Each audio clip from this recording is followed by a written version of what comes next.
Hey everybody, and welcome again to Time Extend. My name is Adam Ismail, and as always, I am joined today with... Brendan Rorison, and today we've got two featured topics for you guys. Firstly, we'll be discussing the newly released Team Sonic Racing, followed by a look at the latest grid game that's just been announced. It's been a bit of a busy week, hasn't it, Adam? It has, after weeks of mostly us covering old games, or talking about old games because there really wasn't much new coming out, we were treated to the new Team Sonic Racing that had been delayed, and it's nice that we finally get the chance to play that. And then out of nowhere comes Grid, which I think that was like a Wednesday or Thursday when that was announced, and I couldn't believe it. I was just scrolling through Twitter, and it was like minutes after it was announced, and I saw somebody tweeting about it, and I was like, really? Like, finally? Yeah, so very exciting times, and yeah, I guess we should start with Team Sonic Racing, because we've been waiting to play that for so long. And I know, Brendan, you have been playing mostly the online, like doing some single races and getting into the online, right? Yeah, that's where I've been kind of focusing all my time so far, purely because I was curious to see how busy it was, first and foremost, to see if many people were playing it, and just to see also how that's structured. And to be honest, like I'm really happy with how the game kind of separates casual and ranked play.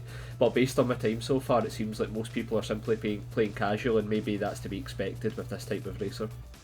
Yeah, it's a kart racer, so I mean, I honestly would probably prefer the casual play, but it's nice that they give you the choice. And I think it's important to focus on the online aspect of the game, just because it's so heavily team focused. Like, I might not be as mindful of that when it comes to something like Mario Kart, but because from the get-go, the first thing we knew about this game was that it took a team approach to Sonic. Yeah, I think that's important. Yeah, definitely, and especially as someone who really loved Transformed, the kind of net code for that game and how busy the lobbies were, it kind of killed that element of the game, but it did have a lot of single player content to make up for that. I feel like Team Sonic Racing's more kind of evenly split in the sense that there is a good even amount of single player content, but I also feel as if in online mode they've got like specific race types and stuff you can only access on there by the looks of it. Perhaps they appear in the kind of story mode I've not managed to dig too deep into, but there's some good race types there that kind of change it up, and I've been finding pretty full lobbies, so I'm assuming that means the sales have been decent as well. Yeah, I mean, the game just came out, so it's good to see people are taking to it, and the fact that it's priced so cheaply. I don't know what it is in the UK, but here in the US it's $40, which is about $20 cheaper than a normal new game is, so that's pretty exciting. Yeah, same here, effectively. The kind of £35 mark seems to be the kind of the RRP, and that will entice a lot of people, especially because like Crash Team Racing's out next month, so there might be those that fancy a little hit before then. Difference here being, of course, Team Sonic Racing's a full new game rather than a remaster, so it's an exciting game. I mean, to kind of dial it back to the basics, how have you been finding the game then, from like a gameplay perspective? Have you been enjoying it? Yeah, so I've mostly been playing the World Tour, and to be honest, I'm not super far into it, but I'm enjoying it. It's just, and this is less of a fault, I feel, of the game, of this game, and just more of a fault that it's following up Transformed. That I am enjoying it, but Sonic and Sega All-Stars Transformed was so good. And as we always keep returning back to on this podcast, you can make an argument that's the best kart racer of all time.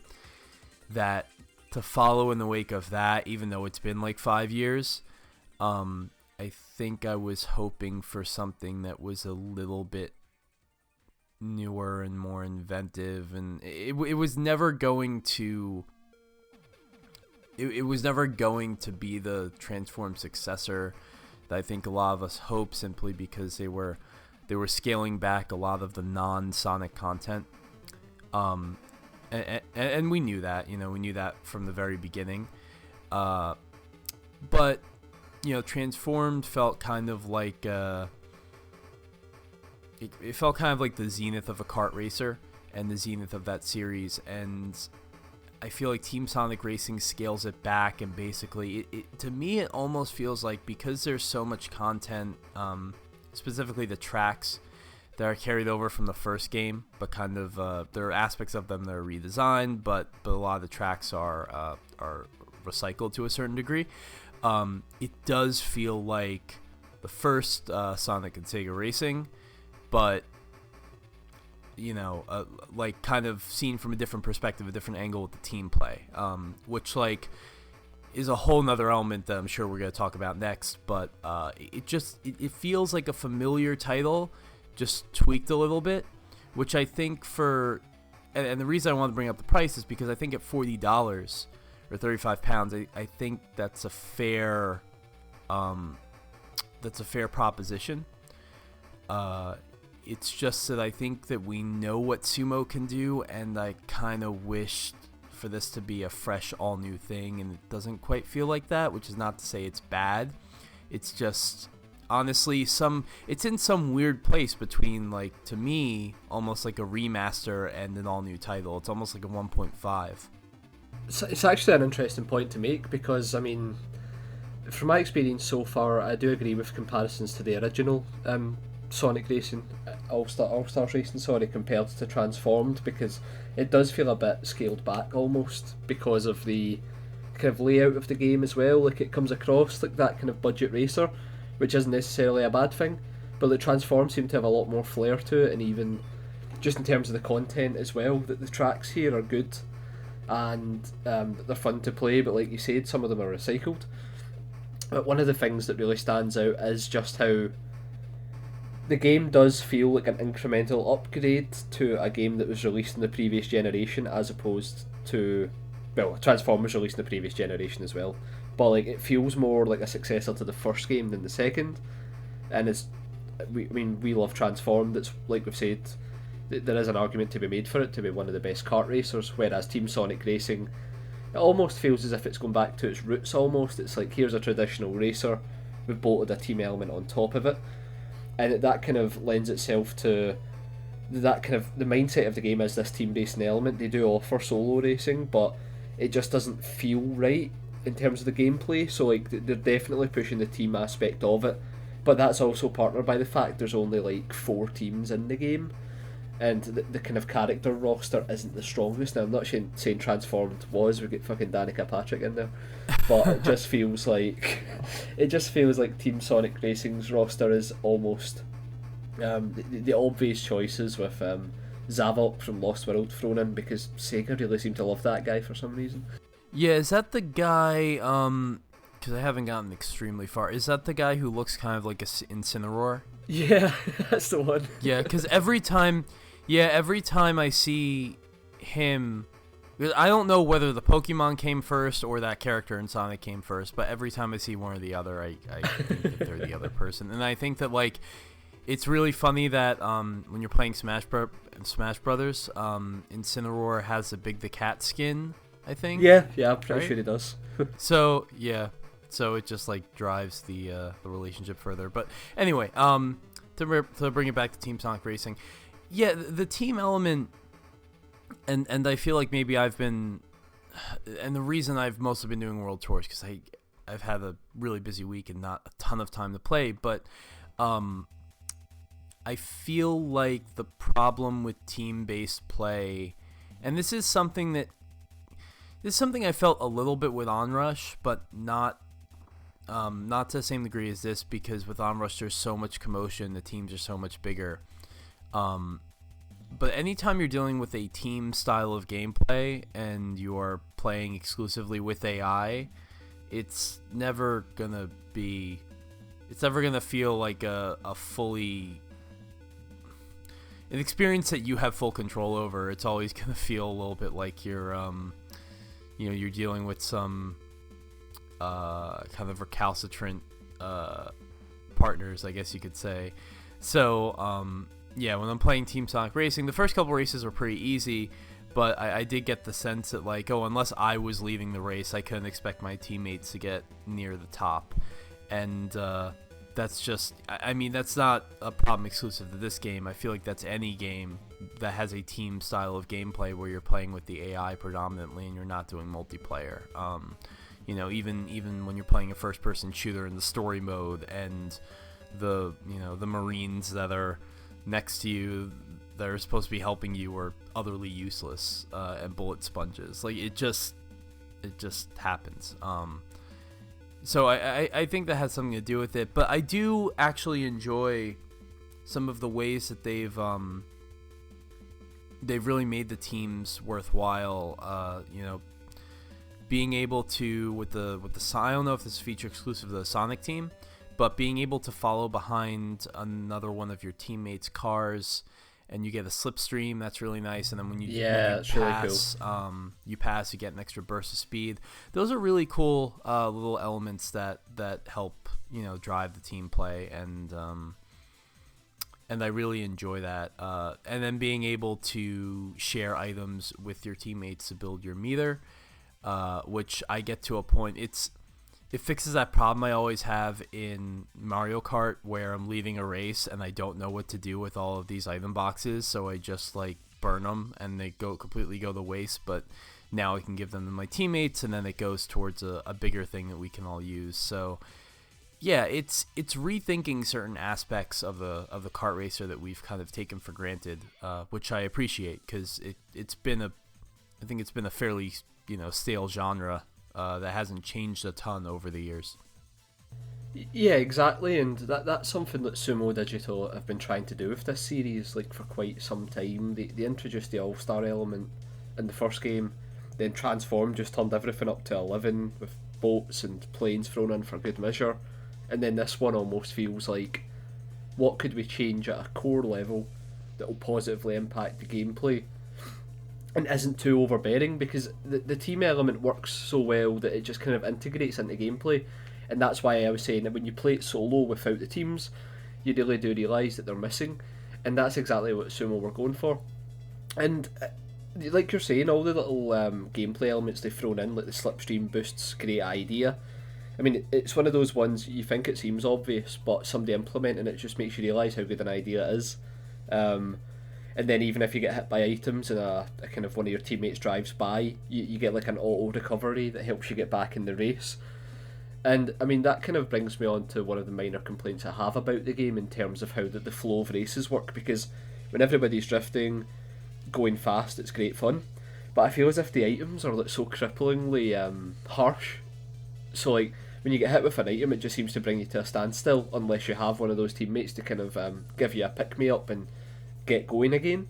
But when you're playing with solo, you really do see the kind of how slow the game can be at times, and that's something that I never felt Transformed really had a problem with. The items were strong, but they weren't like kind of overpowered and bringing you to a standstill. So it's one of these things I've had to adjust to. It isn't necessarily a negative, but it can really you can basically like ruin a race if you get hit once with an item in the wrong place. It can just start like that kind of snowball effect, much like Mario Kart. Yeah, I think it doesn't help that the game doesn't feel particularly fast, which, you know, I think was a conscious decision. But it just, the tracks are very wide. It seems a little slow.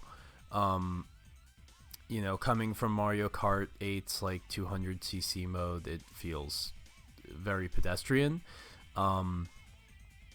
Again, that's not so much a bad thing, though I wish there was maybe a little bit more, there was kind of a dynamic increase of speed in the game at some point as you're progressing.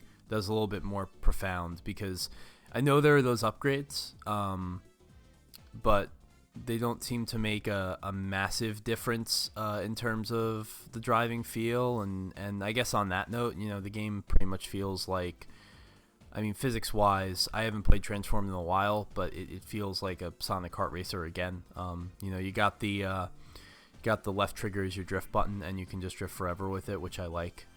It just feels, even just missing that one, or those couple of frames that in Mario Kart you jump into the air before you start the drift, being able to go right into a drift just feels so much smoother, and I think I prefer that.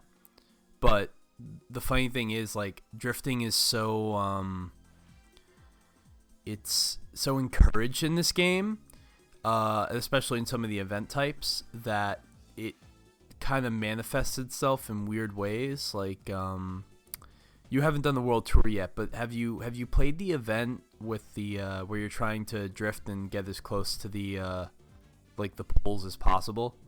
Do you know what I'm talking about? Yeah, the Daredevil event. Yeah. So I was doing that, and that was the first event in the career mode where I was like, this is difficult. Like, I'm having a hard time doing this, and I did not expect so quickly to have an issue with the kart racer, in terms of like have my skill tested. But I think first the problem was I didn't realize, for whatever reason, I saw the zones and I was thinking I needed to go through the red zone, and I didn't process I would get more points if I got closer to the pole, even though I know it says that, but like I wasn't fully understanding. So once I got that, I was like, okay, but then I realized, like, oh, if I just tap the L trigger on the straightaway as I'm driving by, then I'll get a bonus of 20 points, even though I'm not really drifting. So I felt like I was kind of gaming the system.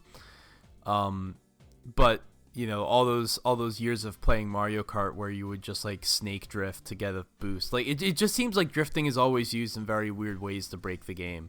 And I don't know if it's what they intended or not, but it's just kind of something I thought was funny. Yeah, I mean, the drifting in the All-Stars games, they've always actually reminded me a lot of Outrun, like the kind of 2006 games. Purely because the way the kind of car moves into the drifts is very reminiscent of those games, minus having to kind of hard brake into them. If you look at the kind of the way the car moves, it is very much like that, and it wouldn't be a surprise given it's Sumo Digital that's developing these games, and that's what it's always reminded me of. And I always wondered if it was like a kind of a conscious design decision, because obviously it was Sega and All Stars Racing at one point, and that was an element they wanted to throw in there.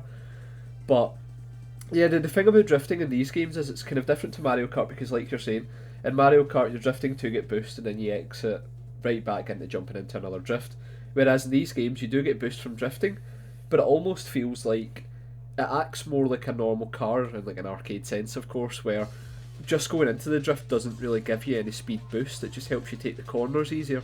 So having to manage the drifting in tracks is really where the kind of challenge lies, I would say.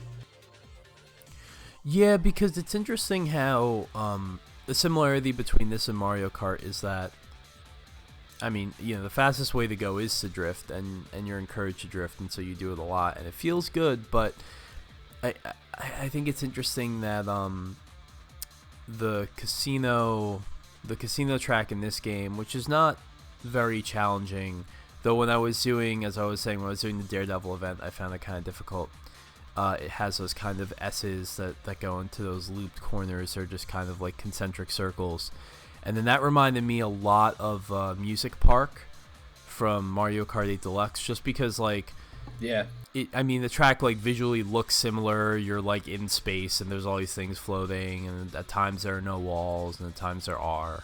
And that track is parts of that track are, I think, pretty challenging. Music Park, and it's almost like you just get to a point when you're drifting in these games where if the corners are laid out and they end up becoming pretty tight and rhythm based, you know, where it's like you have a series of corners that all kind of meld into each other, it can really mess you up if you kind of get one of those corners wrong, and then it ruins you for the rest of the series.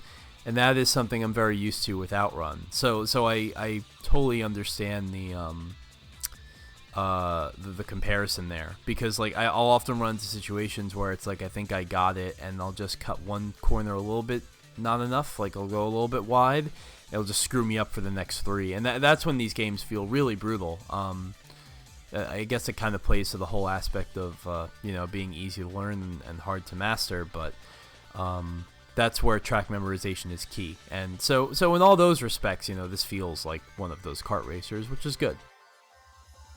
Yeah, I mean that's the kind of to be expected almost, especially given that this is Sumo Digital's third game, so they are adding these refinements to the handling model. It just feels like they really do rate the whole drifting without needing to jump into it thing, and it's something that Crash Team Racing kind of amplifies that by 10, because you do like these big ridiculous jumps into drifts, which are then partnered by like a boost system where you've got to tap R1 at the end of a meter every time.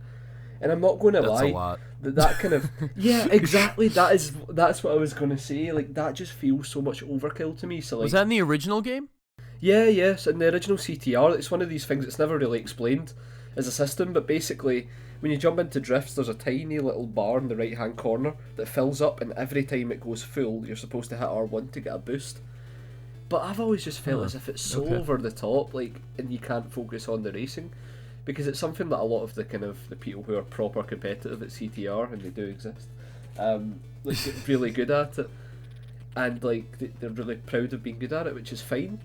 But to me, it just kind of takes away the racing element of the games, and if there's something that Sumo Digital does right, it's like, and I think I've said this before, I see these games almost more like arcade racers than kart racers, purely because of the way the cars handle. They have a bit of weight to them, and the drifting needs to be done right, whereas in Mario Kart and CTR, it feels like a kart, obviously, because that's what they're going for. There isn't really a weight to the way you drift or anything, you're just kind of point to point, getting the right amount of kind of torque on the car when you're turning, and using the boosts, or in CTR's case, rapidly tapping R1 like a maniac. But I feel like in Sumo's games, and maybe it's more prevalent in this one because it is a bit slower paced, unless you're like doing some proper high level stuff, you kind of feel the weight of the car, and that's a positive mostly for me.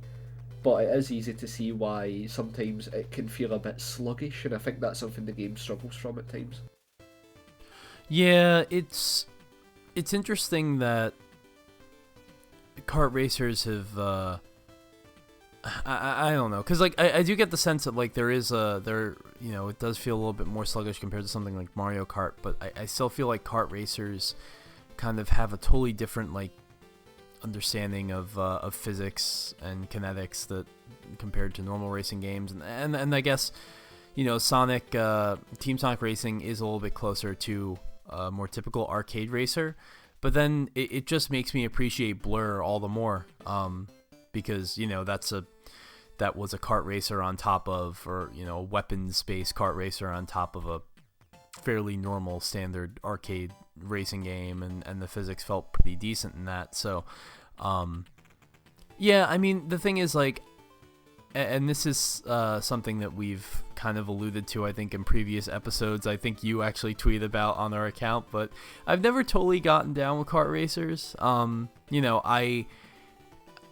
Sometimes I can get like addicted to them and fall into, like, I remember when I played the Sonic Racing Transformed, God, that was like a whole weekend. I was in the house with my friends, and we whipped through that game in a matter of like 2 days, doing the story mode of that as a group in multiplayer, and it was so much fun. It was a blast, and we unlocked everything, and I had a great time. But on my own, I don't know if I would have had that same experience. And when I think about Mario Kart 8, I really played it as much as I did, Deluxe specifically, mostly because it was the only semi-racing game I had on my Switch at the time, and I was sick of playing not sick of, but I had like mostly completed Breath of the Wild. I needed to move on to something else, and there wasn't that much that was out. So like, kart racers are usually the games that kind of fill my interest between other more interesting racing games. But at the same time, I'm kind of glad this exists, and I'm glad also that it exists on as many different platforms as it does.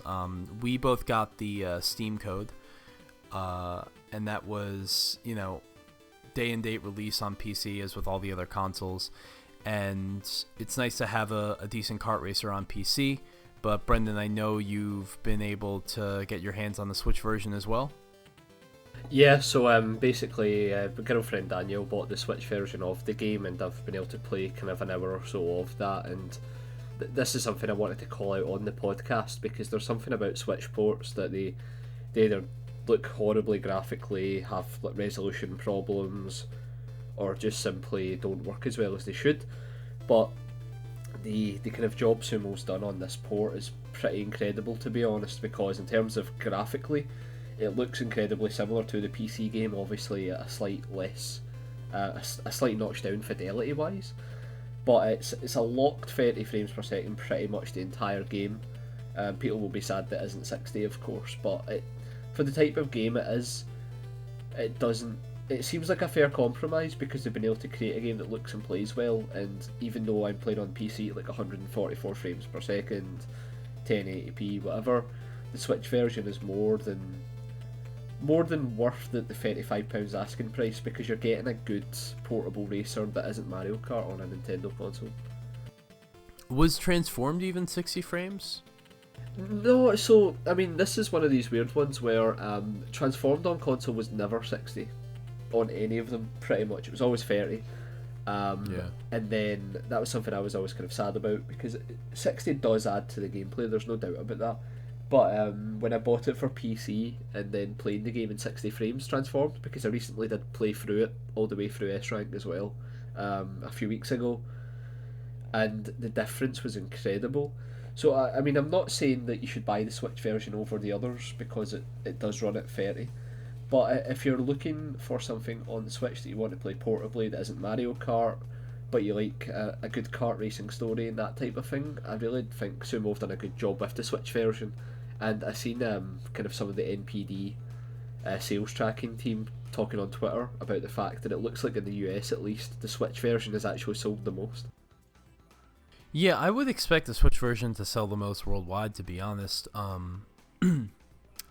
I'm glad that they didn't they didn't kind of just do sort of a half-assed port like a lot of Switch ports have become.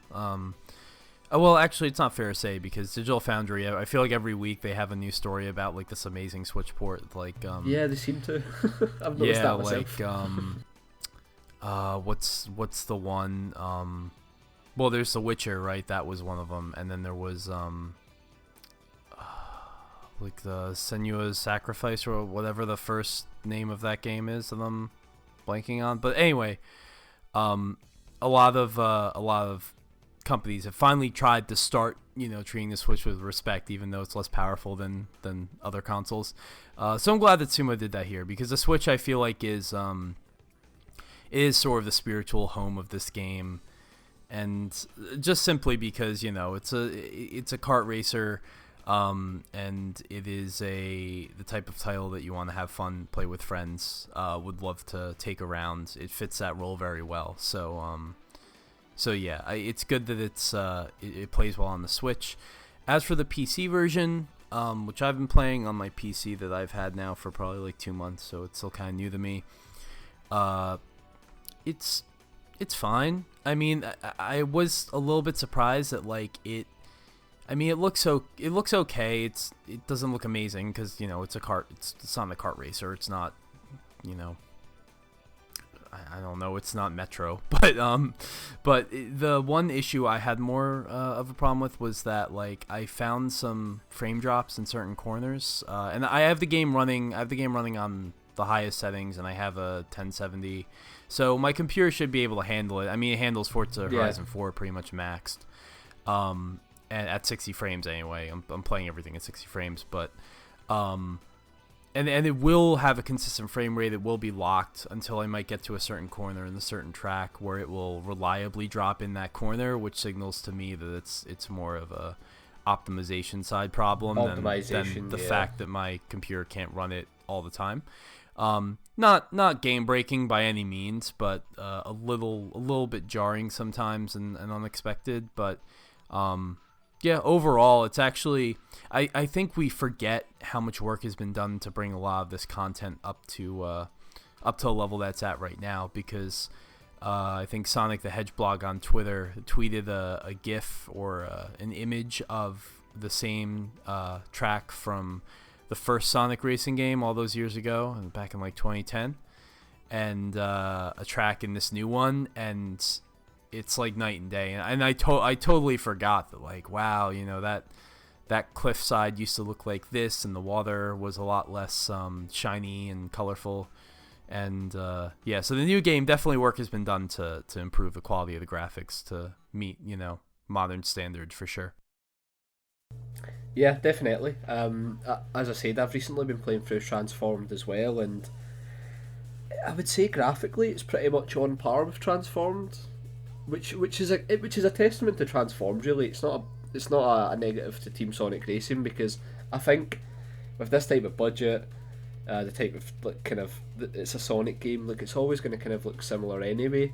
But the fact that you do get that uncapped frame rate is good, because a lot of games like this tend to cap it. I believe Transformed caps you at 60 frames per second, so you can't get above that on PC. And Transformed was a beautiful game too when it came out. Oh yeah, it was definitely. Like 2013, right? And that game looked amazing. I mean, that was probably Sega's proper attempt at trying to dethrone Mario Kart, not to use any cliches found in loads of articles. It was probably Sega going all in. That's why there were so many licenses there, a lot of marketing deals. Whereas with this game, it's felt very understated. It's just it's come out, it's great fun, and then maybe through word of mouth it will kind of continuously sell decent. But I mean, Transformed really felt like a more premium product, and I don't have an issue with Team Sonic Racing not being like that, because it still does its job really well, and it's great fun. And the PC version, like you're saying, maybe some slight optimization issues going on, because it is only certain corners, funnily enough. Like, it isn't across the board. Yeah, you yeah. can kind of see that you know when it's going to happen. Mm-hmm. Yeah, and it does make me want to really revisit Transformed, and I remember you telling me recently that, like, oh, you can go on Steam and get it for like, $5 or whatever. It's like So like cheap. nothing. So I was like, yeah, I should pick that up again, because I played through the whole thing on 360 forever ago, and then I think it was a PlayStation Plus title. The Vita version was years ago, and I got that one as well, but never played much of it. But the Vita port of that game is literally like it is the same game. So just Impressive. a lot of scaling back to fidelity where necessary. But yeah, I mean, we got an amazing, possibly the best ever Sonic Kart racer that we could ever get all those years ago, and this is kind of and that was the second one in Sumo series, and this is kind of a reinterpretation or a new perspective on the first one, which I'm fine with, especially because, as I said, the price is lower. They've made improvements to the graphics and the core gameplay where possible, and the team dynamics are new and interesting and make the online racing more interesting. And I'm fine with it. I would love to see Sumo get free reign to go all out like they were able to with Transformed, and the way that these kinds of dealings and things work. Not one to speculate all that much, but maybe the success of Team Sonic Racing is something that's contingent upon. Maybe we will get that real Transform successor or something should this game do well. Maybe it was a way of saying, like, hey, we have all this content, but maybe don't want to invest in a whole new sequel right now, so we can kind of punch the game up where possible and sort of reuse some of it and create some new stuff and come to this sort of middle ground where we can sell this for a cheaper price, which I think is going to be very attractive to like parents and kids and stuff like that, because the game is so much cheaper. Because I feel like you don't see that as much today in the console space. When I don't know how it was in the UK, but when I was a kid, there were always games that were coming out as kind of like budget titles for $10 or $20 cheaper, or $30, or like the infamous story of it's pretty common.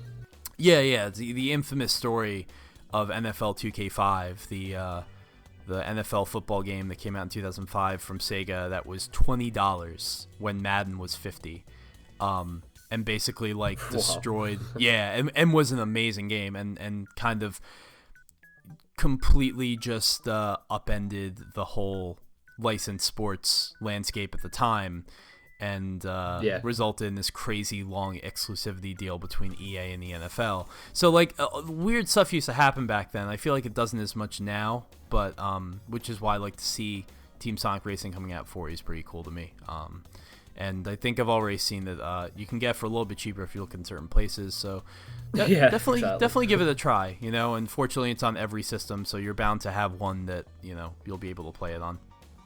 Team Sonic Racing feels like a game for, it sounds daft, but like for Sonic fans rather than fans of Transform specifically. It almost feels like a partner to Sonic Mania and Sonic Forces. Like Sonic Mania took care of the kind of people who love nostalgia-based games and good games.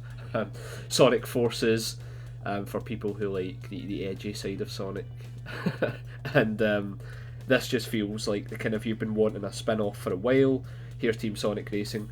And like for me personally, Transform still has it beaten pretty much every corner, but it's like you said, it's almost unfair to compare it to Transformed because that game just executed what it wanted to do perfectly. And if we get a Transform 2, I imagine it would have a higher budget and that type of thing because it is so highly regarded. Yeah, really what I want to see is Sonic R get brought back. Oh yeah, definitely. I am a weirdo. I'm a weirdo who actually kind of likes that game. It's kind of like a laughing stock. I do too. Okay, good, because like it's kind of like a laughing stock among fans, and I never really understood why. I mean, like it's got a lot of problems, and the fact that you're running makes it really weird. At least in Sonic's case, but or even in most characters' cases, you're on foot or you're flying. You're not actually in the car. I think Amy is the only one who's in the car. But yeah, that game is so weird, but I love it. Like I don't know. That's a kind of like really strange take on a kart racer that you don't really get anymore. Because there was all the stuff around like, not only was it really strange to control, not only were the tracks designed in a really odd way where you had all these different branching paths, but you had these like gated areas that you can only get through if you had a certain number of rings, and you're also trying to find, I think there were Chaos Emeralds in the track or something like that. You're trying to find those as well. It was quintessential like 90s game design of like, we only have like 6 or 7 tracks in this, so we need to design this game in such a way where you'll need to keep coming back to these tracks to earn all of the things to progress to the next level, which is kind of like repetitive, but by today's standards anyway. But I hold a soft spot in my heart for it. It's weird. Oh, and not to keep changing subjects too much, but we do need to talk about Transform soundtrack or Team Sonic Racing soundtrack real quick. But I'm so glad you said that. I was just about to say, because I was going to say Sonic R soundtrack is legendary. Yeah, that's what reminded me. Both those games have really great soundtracks. Yeah, definitely. So in terms of Team Sonic Racing soundtrack, I really, really enjoy it. It's good to see Crush 40 back, with butt rock and all. Very, very much so. Yeah, exactly, and like we even get a remix by the Chemists working with Crush 40. That's like racing games coming home. You've just got the Chemists in a Sonic game. How the hell did that happen? Yeah, it's such an interesting soundtrack because it's very different than the Did Richard Jacques work on this or not? Because I know he did a lot of stuff. He did a few songs. Yeah. He mostly, he pretty much ran Transformed, right? So he did. And this has a lot of Jun Senue, has a lot of Crush 40. The Green Light Ride is the intro song, is the theme song, and that reminds me a lot of like a lot of past Sonic themes for sure, Sonic Adventure, whatnot, but I also got like Daytona USA Circuit Edition Sons of Angels vibes from it. So yeah. So yeah, it feels to me, it almost feels like a little bit of an older Sega soundtrack because it's a little bit more guitar driven. I know you're a huge fan because we had our soundtracks episode. It's like the second episode of the show we ever did, and you're a huge fan of Transforms OST, and I like it, but it's a little bit, for whatever reason, it's a little bit too cheesy and upbeat for me, which is why like there are some tracks in this game that are like I was really shocked to hear, and not even when you're racing, when you're in the World Tour and you are selecting your team and your car and modifying your car, there is this really sort of ambient, low-key song that plays that reminded me a lot of the type of song you would hear customizing your craft in F-Zero GX. Right. And totally not at all anything I'd expect from a Sonic game. Sonic games usually they're very amped, they're very let's go. This is this sort of really quiet, subtle electronic track, and it wasn't what I was expecting, but it's really beautiful and it sounds really good. And I was just at so many points I was met with some surprises in the soundtrack that were really encouraging. Yeah, I think the soundtrack is probably, in my opinion, the strongest point of the game, because they did a fantastic job of bringing in all the different composers, like you're saying, Judson Noyes in here, Crush 40, and then Richard Jag as well, doing a few tracks. But you've even got Hyper Potions in there, which are a pretty popular Monster Cat brand, electronic band at the moment. Yep. And they did a lot of the kind of trailer music for Sonic Mania, and they've been brought back to do a few tracks. So specifically at the top of my head, I know they done the Rooftop Run remix for Market Street, which is brilliant. And there's even some kind of mashups with Hyper Potions and Crush 40 as well. And then, I was saying, kind of at the start of this small piece, that they're in the garage screen for whatever reason. They've consulted the chemists to do a remix of Green Light Ride, and right away when I heard this song, I didn't know it was the chemists, because why would you ever think they'd be involved in a Sonic game? But the sound, I was there's something about this that I'm really enjoying, and I'm not sure what it is. It's a subconscious thing in the back of your head, you've heard this beat before, what band does it? And then when I was looking in the credits, I was you've got to be kidding me. And then they were the chemists in a Sonic racing game, and it is a good remix, to be fair, but placing it in the garage was a really weird choice, because it's this really upbeat, cranky song, and you're just kind of changing parts in your car. It feels a bit overstated. Yeah, it is kind of weird, but I do love that they got the chemists in there. It is a good remix. They remixed Doot Doot Sonic Warrior, which is a great title, but the song from the Japanese theme of Sonic CD they remixed and put in this game. That was really cool. I mean, the funny part about that one is that it's actually a remix of a remix. Oh, was that in the first Sonic Racing? It was in Transformed. Okay.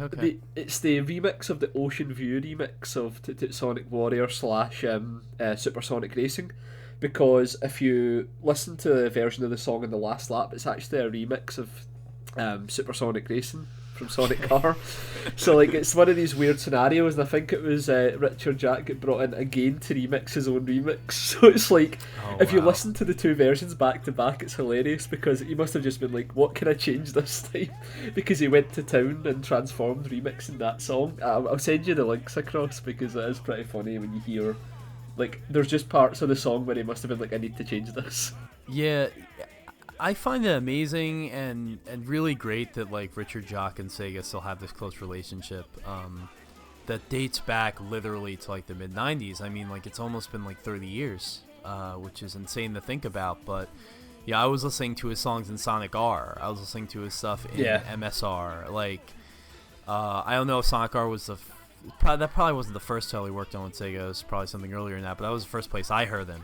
So for him to continue working on these Sonic racing games is really cool. It's the thread that kind of runs through all of them. I mean, and that kind of brings me to a small side point almost, just purely because I've been loving finding all these little Easter eggs hidden in the racing games. I made a tweet about this, you might know where I'm going with it.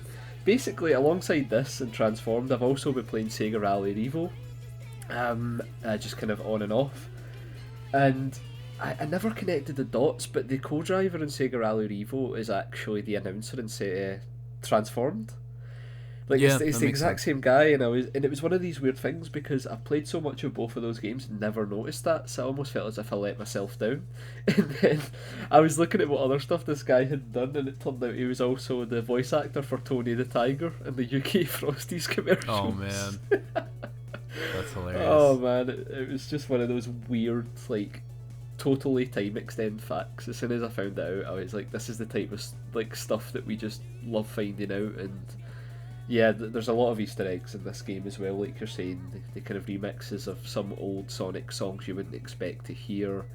Um, and And it there's should be yeah, said that they got because I did watch a little bit of Sonic Boom years ago, and they did get the same voice actor, right? Who's been doing, was it yeah, Roger? Is it Roger or is it somebody yeah. I think else? it's Roger. I think it's Roger. Yeah, yeah. So the latest voice of Sonic, which I guess is no big deal because I mean, there's usually only one guy who voices these characters, but like, just the fact that it was. This honestly, you know what? It speaks more to the fact that I am so out of the loop with the Sonic franchise that like I still don't attribute that voice to him because I haven't really played the new Sonic game that wasn't Mania in years. And Yeah. the thing about Mania is he doesn't talk in Mania, so, um, so so yeah, it's you know, it's the story. The story itself is pretty silly, but you know, Well, it's a that's what I car, was going so to what do you say. expect? From what I've played of the single player, like I've done a few events, like the first two or three, and even the dialogue in races, like it takes a lot of cues from the Sonic Boom cartoon, I think, because I've actually Yeah. watched two full seasons of that because it's pretty decent to be It's honest. not a bad show. Yeah, Yeah. it's actually somehow it became the best part of the whole Sonic Boom project. Like the games ended up being terrible, but the show was decent. I really enjoyed it. Like the comedy is very. Oh, I mean, it's that type of comedy that is maybe a bit too common nowadays, like very on the nose, kind of self-derogatory. But it pulls it off in a way that I think Sonic fans would appreciate. Like, not to go off too much in a tangent, but the episode where Shadow appears is hilarious because Eggman's just like this Shadow fanboy, and it's just like Oh it's jeez. just so ridiculous because when you think of how like hardcore edgy Sonic Adventure 2 story is, and then when you see that episode of Sonic Boom, like it couldn't be any more of a like any different essentially, and like Is and Eggman like the surrogate for Sonic fans in that yeah, situation? that's it exactly. So like basically anytime like Shadow kind of smoulders or anything, Eggman will just be shit behind them like, oh, he's doing the smolder. Oh my god, that's great. There- oh, it's brilliant, man. And there's like a big fight with obviously Sonic and Shadow, and because Eggman's just chasing Shadow around, like commentating everything he does, he ends up costing Shadow the fight because like Shadow flies into his ship and then they just fly away or something, and then That's like hilarious. Knuckles Yeah. makes a stupid comment because that's his role in the show. But yeah, you should give that a watch. It's only like a 9-minute episode, of course, because like it's like the old typical cartoon format of 2 episodes per half an hour. But Yeah. it's really good, and even there's episodes with like Metal Sonic in there as well, and that's pretty good. There's a reference to the Sonic OVA. I'm pretty sure what moment you know that would be. Oh my god, Um, that's fantastic. I love that movie so much. oh, It's the so secret good. best Sonic film or thing, movie, media, whatever. I would love to do like a free practice episode on that almost, just like totally off brand, and just discuss why that got what a Sonic movie should be, admittedly in the most campy way possible. Oh, absolutely, yeah, yeah. Well, yeah. So this covers Team Sonic Racing, I think, pretty well. Also, we've been talking about this for almost 50 minutes, and I wanted to get some aspect of a grid conversation in.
Yeah, so Grid, right? This was pretty surprising. Was there any sort of, I was trying to rack my brain, was there any sort of like leak or hint that this was happening? Nothing. Yeah. It was totally random, like, and then to say it's also coming out this year, like, wow, that is pretty good work on Codemasters' part. You've got to hand it to them. They did well to keep this a secret.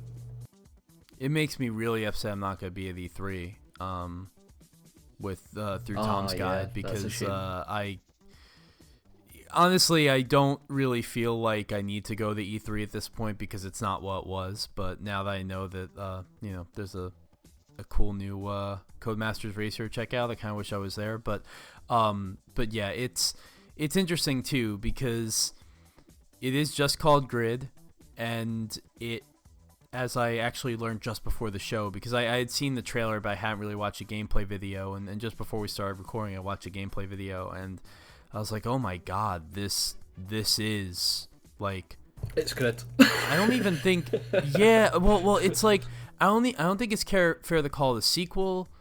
I don't even think it's fair. I mean, look, I'm not saying it's just a remaster, because like I'm sure it's an all new game, but like the fact that they led with a gameplay video of the San Francisco and Shanghai track, San Francisco being from the first one, Shanghai being from Grid 2, I think. Yeah. And the fact that the San Francisco aspect of the video was all muscle cars, which is, I think, like the first race you do in Grid, in the very first Grid. I was checking the title because I was like, did I somehow stumble into a video of the first game of like 2007 Grid? Even the fonts, and I like freaking, because I'm a nerd about this stuff, like the Euro style wide font, like the HUD is exactly the same as it was in the first Grid. So they're really trying to evoke a feeling, and I don't even really mind that kind of content is carried over. Kyle Patrick from GT Planet, who's been on the show before, was tweeting about this earlier in the week, and he said, it's a bit presumptuous and unfair to harp on the fact that some of the content's the same for various reasons, but one of which being, it's been a whole generation. It's been over 10 years since the first Grid. Exactly. So, this is a case where I'm actually excited to see those tracks return. But I do think it's an interesting choice that they led with that. It's very, very surprising, and I think has confused a lot of people, for good reason. But I'm sure we'll get to see some new content and some ways the game will differ very soon. Yeah, I think it was a conscious design decision, but one that maybe slightly backfired, because I think they wanted to basically say, we're going back to our roots with this one. We know what you liked about Grid, and we want to try and recreate it. But you could also argue maybe they've recreated it a bit too well for this reveal, because, I mean, the kind of reveal trailer is pretty much just a CG sizzle reel. Like, there's nothing to get from that. People wanted gameplay, and to Codemasters' credit, they did provide gameplay almost immediately. But it was a bit of a shock to see just how similar the game looked. And to be honest, if this is going to be a reboot that's like a Grid All-Stars, essentially, all the kind of, well, not all the best tracks, because there's only 12 locations, but some of the best tracks, and the kind of close racing we know and love, like, that's kind of what we want from Grid. That and Raven West, but unfortunately that is a point we might not get. I don't really understand the obsession with Raven West, by the way. They're so badass and assholey. Like, just that first game, man, the 1v1 races are so bullshit against them that it's just kind of, it doesn't actually add to the game, but I think it gave the game a bit of personality because there was an evil team, and to see that replaced with the Fernando Alonso challenge, I think that's a bit of a strange choice. Does Fernando Alonso face his number one nemesis, McLaren? That's the final boss. You've got to beat McLaren and then qualify for the Indy, and then for the Indy 500. That's it. You've completed the game. Oh my god! Yeah, he's really going everywhere he can except out of McLaren, which is what needs to happen. But I digress. We want should to have know, we should have a like- free practice about like just racing one day. Yeah, definitely. That should probably happen. I think McLaren must have some form of blackmail over Alonso to keep him with them. Yeah, it's just this. It just seems like this horrible, like, abusive relationship, like this couple that just like has every reason to go their separate ways, but just can't for some reason. They just can't. Like, maybe no one else will love them. I have no idea, but it's really not making anyone look good at this point. But I'm sure they will present Alonso in the best possible light in Grid, so we'll see how that unfolds. It's funny because he's quoted, it's the press release, he's quoted in the press release, and it's just ridiculous to imagine Fernando Alonso talking about this game, even if he got paid to do it, and it really doesn't mean that much. Yeah, it's pretty. It's just something that exists. It's very peripheral to the experience. But they do have the the Renault R26 that he won the championship in 2006 with, so that's pretty cool. That's in Grid, and you'll be driving that car, which is probably like the last car that Fernando Alonso ever enjoyed driving in his career. So it'll be the end of this game, fittingly, probably. Yeah. I hope that they bring back a lot of the elements of Grid that I really enjoyed, like the team building aspects, which I know I always come on Time Extend and sound like a broken record about the fact that like I like it when Codemasters tries to make like some sort of like team oriented thing, and then when they didn't do that in Dirt Rally 2.0, I got really sad. But I hope that they retain that for Grid, which I think they probably will, because Grid's a little bit more of a casual generalist title, general racing title. And I hope that we get to see some callbacks to things like, the first Grid had the license for 24 Hours of Le Mans, and you could do that race in the game. And even though it was this totally bastardized version of Le Mans, and the physics of that game didn't really work properly for the track, it was really stunning at the time. The day-night change was beautiful, and the Ego engine back in those days was like a technological tour de force that like even like Turn 10 and Polyphony had a hard time eclipsing in certain respects. So yeah, I'd like to see Le Mans return, and yeah, I'm very excited. I've been waiting for this a long time. I think we all have.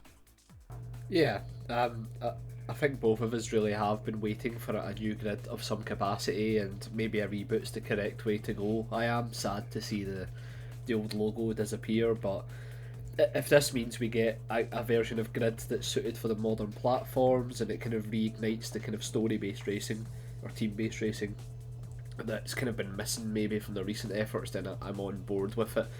I'm just slightly cautious because I know in recent times Codemasters haven't really prioritised like strong single player elements to their games outside of Formula 1, so I want to see them, because they do have this creative license, they aren't limited to a certain discipline or a certain like kind of overarching body like the FIA.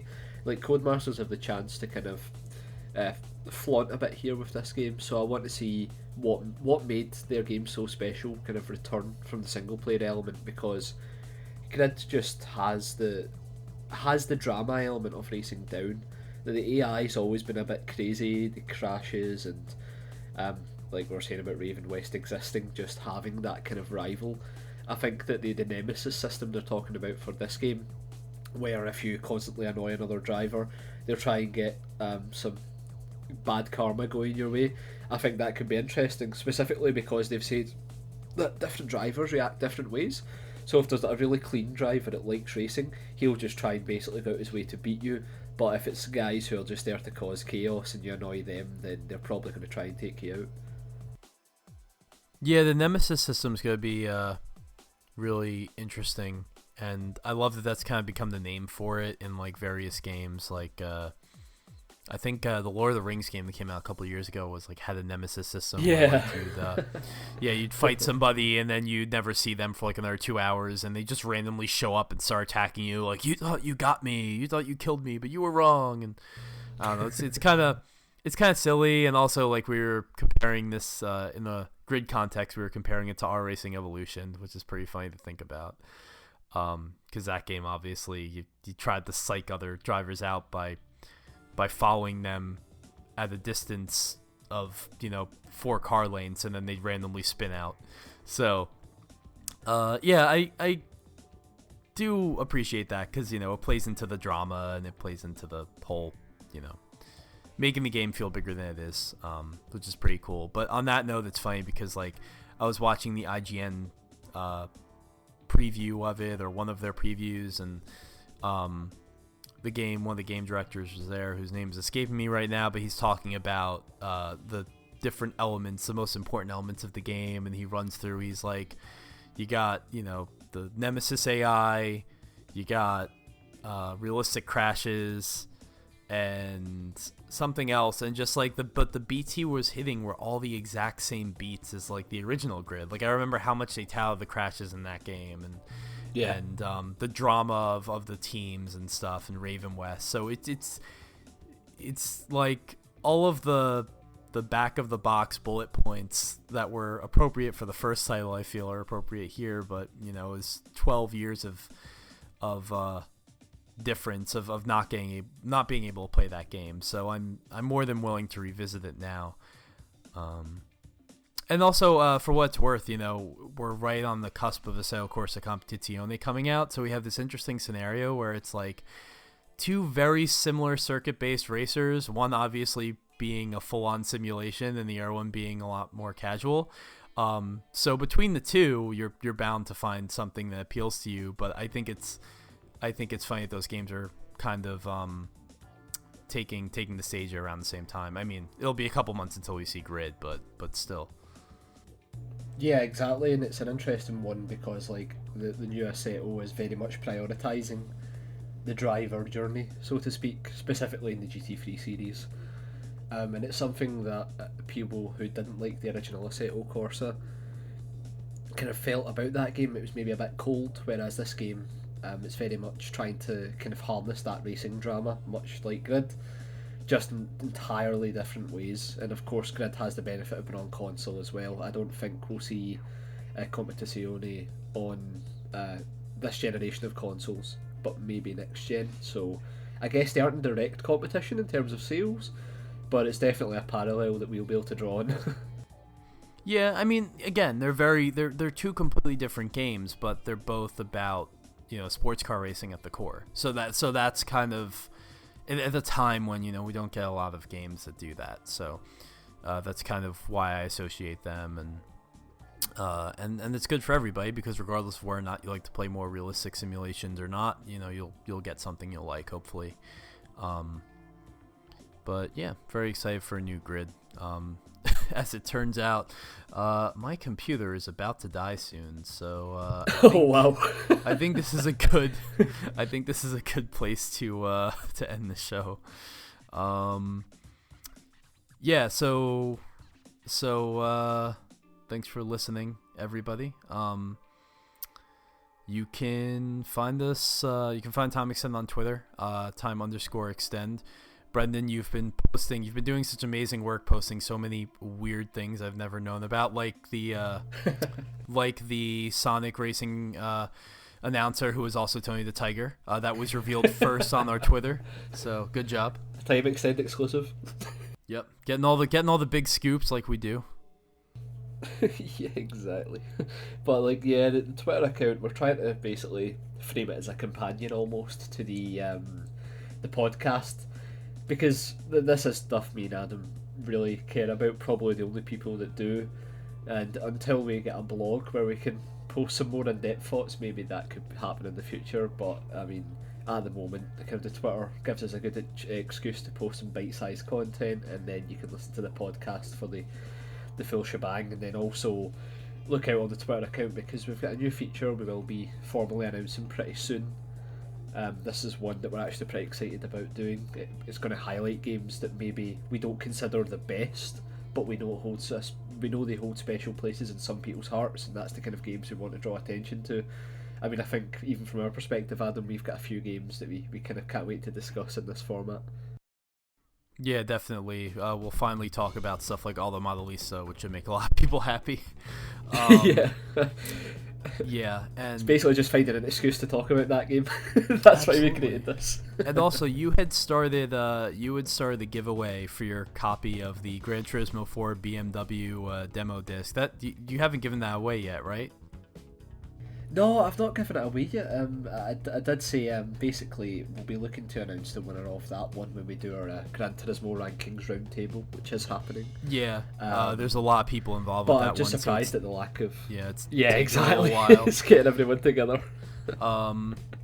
But yeah, so definitely go check out the Twitter if you want to get in on that giveaway. It's cool because frankly I didn't even know that there was a Gran Turismo 4 demo disc handed out BMW dealerships where you could drive the new 3 Series, because I lived in America and America is boring. So